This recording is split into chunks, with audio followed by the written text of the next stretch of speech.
খারাপ সময়টা হয়তো অতীত হয়ে যায়, কিন্তু মানুষের খারাপ ব্যবহারটা কখনো অতীত হয়ে যায় না। শুধু নিজে থেকে কথা বলা বন্ধ করে দেখো, দেখবে অনেক আপনজন পর হয়ে যাবে।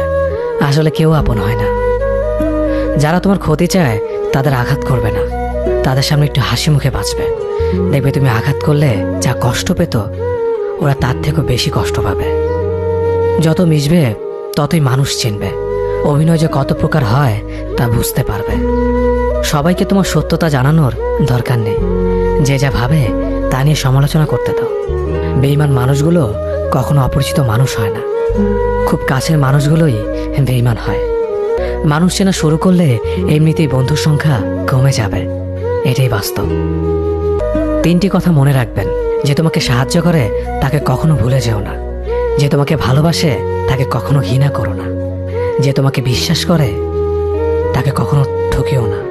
ধোঁকা একজনেই দেয়, কিন্তু বিশ্বাস সবার উপর থেকে